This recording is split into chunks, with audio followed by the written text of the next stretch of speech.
Se o Pavinato é tão defensor das crianças assim, por que o Pavinato defende o crime hediondo, execrando do aborto? E por que ele falsifica a doutrina católica para defender essa sem vergonhice que é o aborto?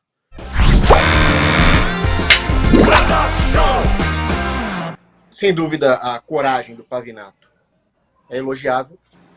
Ele mostrou ali ter princípios na defesa de uma criança de 13 anos, que foi vítima dessa exploração sexual de vulnerável. E essa coragem dele, sem dúvida, é uma coisa rara hoje em dia, principalmente no momento em que a covardia é incentivada. Se o Ocidente foi construído da maneira contrária, envergonhando aqueles que demonstravam covardia no campo de batalha, de forma que até guerreiros que não eram intrinsecamente corajosos resolviam lutar para evitar essa vergonha, essa difamação, hoje é o contrário.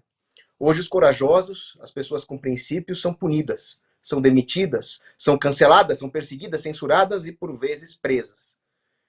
E quando alguém demonstra coragem e se recusa a pedir desculpa para alguém que violaria os seus próprios princípios, em vez de ser elogiado pela coragem, é demitido. Então fica aqui o meu elogio, até surpreso, em relação ao Pavinato. Agora vem as minhas críticas, que têm que ser ditas também. Primeiro ponto, se o Pavinato é tão defensor das crianças assim, por que ele não estende essa proteção às crianças que estão dentro do ventre da mãe? Por que o Pavinato defende o crime hediondo, execrando do aborto? E por que ele falsifica a doutrina católica para defender essa sem vergonhice que é o aborto? Então, claro, é algo nobre, nobilíssimo defender as nossas crianças. E nessa situação especificamente ele quis defender. Agora, por que ele é a favor de negar o direito à vida das crianças que estão no ventre? Então, se existe nesse país uma relativização dos direitos da criança, os direitos naturais, começa com quem defende a palhaçada que é o aborto.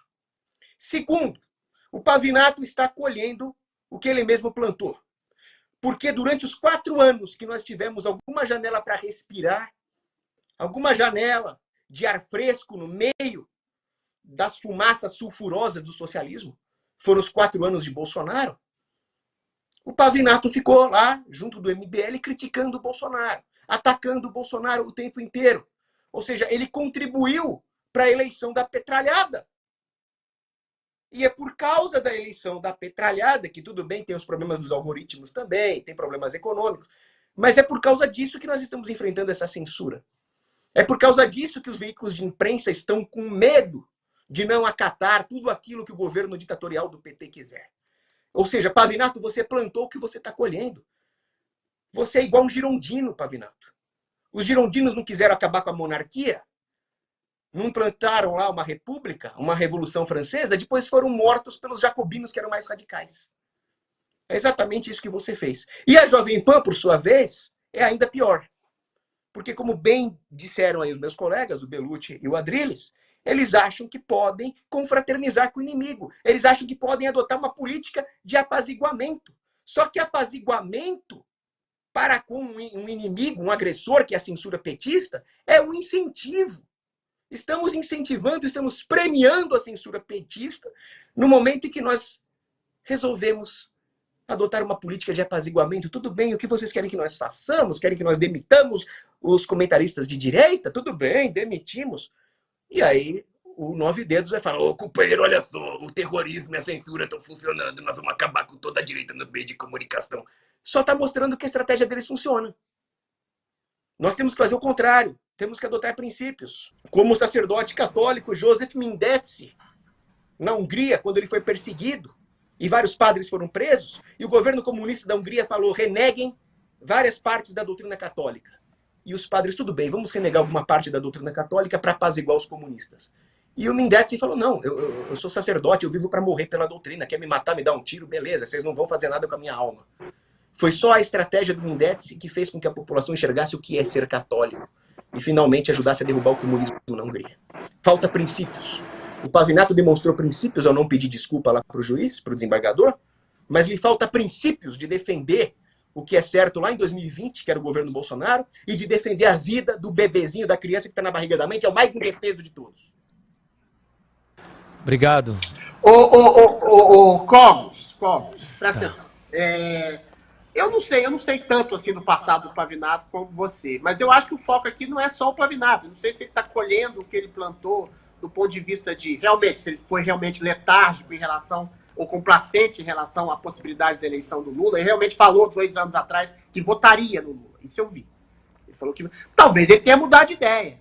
Eu acredito na epifania cristã de uma pessoa se aperceber da realidade e mudar de ideia. Uhum. Eu acredito e tenho uma boa crença na mudança de ideia do Pavinato. Mas a questão não é só o Pavinato. O Pavinato é o último. O Pavinato foi alçado à estrela da Jovem Pan por uma razão não só do talento que ele tem, que é inegável, mas que, como disse bem o Paulo Martins, ele estava de manhã, de tarde e de noite na grade. Porque ele deu certo e não tinha mais ninguém. O que está colhendo do governo Lula, o Constantino? O que está colhendo do governo Lula? Eu. O que está colhendo do governo Lula, o Augusto Nunes, o Guilherme Fiuza, que não pode nem falar de tão censurado que ele está.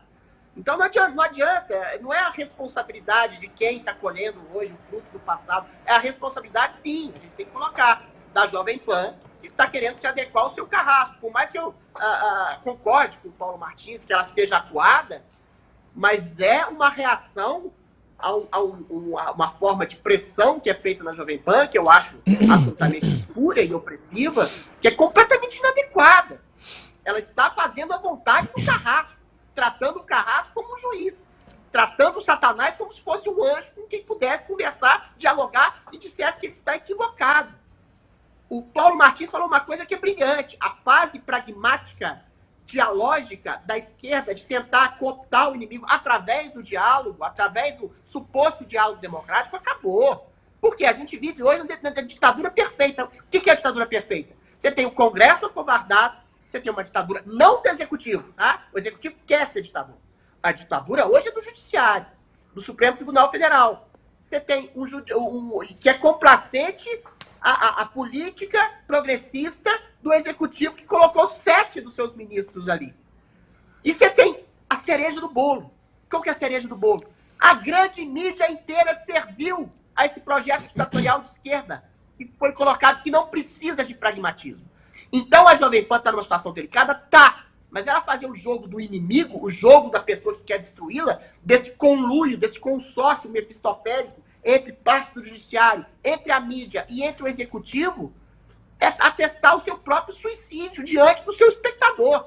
Olha a reação do Twitter da edição do dedo. O que a Jovem Pan está fazendo?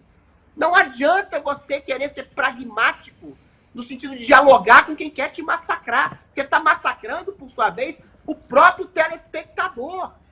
Então pode ser que o que eu esteja falando aqui, o cara da Jovem Pan, a direção, vai falar, pô, você quer então que a gente saia do ar, Adriles? Não, não quero. Pode ser que eles saiam do ar, mas vão sair com dignidade. O que adianta você ficar no ar só com um comentador água com salsicha, de direita liberal limpinha, que fez o L, tipo Joel Pinheiro da Fonseca, e um bando de esquerdista, e se descaracterizar completamente enquanto emissora? Você vai se acovardar a ponto de você passar para o outro lado, é isso? Talvez seja isso que a esquerda quer. Ou corta a sua cabeça, ou traz você para o lado demoníaco de si. Então a Jovem Pan não tem outra opção, por mais que eu perceba o constrangimento do Tutinha, da direção da Jovem Pan, a não ser combater esse estado latente de uma ditadura perfeita que se instalou no Brasil. Ou você morre atirando, ou você morre de desonra. A gente está falando do Chamberlain, do Winston Churchill, tem aquela famosa frase do Churchill, né? Em relação ao Chamberlain, de maneira abstrata, que ele fala que você escolhe, numa situação de guerra, você pode escolher a desonra ou a guerra. A Jovem Pan tem que escolher. Ela vai ter a guerra, está tendo a guerra de qualquer forma. Agora, vai combater a guerra com honra ou com desonra? Fica aí. Não acabou a história ainda. Eu espero que eles acordem enquanto é tempo. Olha lá, Paulo Cogos, quer falar alguma coisa? Rapidamente. Vai lá, Paulo Martins. Paulo Martins. Não, só uma frase só. O que a Jovem Pan está tentando fazer é andar com a camisinha na bolsa, para na hora que for estuprada, pedir pro cara usar. É só isso. É o máximo que vai acontecer. Vai lá, Paulo Cogos. Ô, Adriles, tudo que você, Adriles, e tudo que o Paulo Martins falaram sobre a covardia e a desonra da Jovem Pan, eu assino embaixo. Agora, eu me pergunto o seguinte, o Pavinato realmente não tinha que pedir desculpa para desembargador nenhum, mas ele tinha que pedir desculpa sim para o povo brasileiro por ter atacado o governo do Bolsonaro. Ele deveria ter pedido desculpa para o povo brasileiro por ter apoiado o MBL.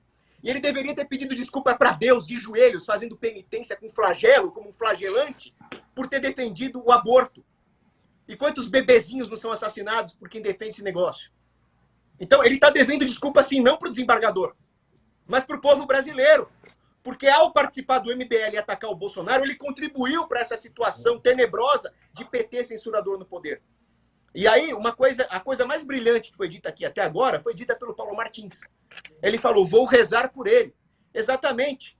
Que as orações do Paulo Martins e de todos nós funcionem para que o Pavinato abandone o erro do aborto, peça desculpa pelos erros do passado, se ele quiser se juntar à verdadeira luta, à verdadeira direita, à verdadeira defesa do que é correto. De segunda a sexta, às 20 horas, horário de Brasília.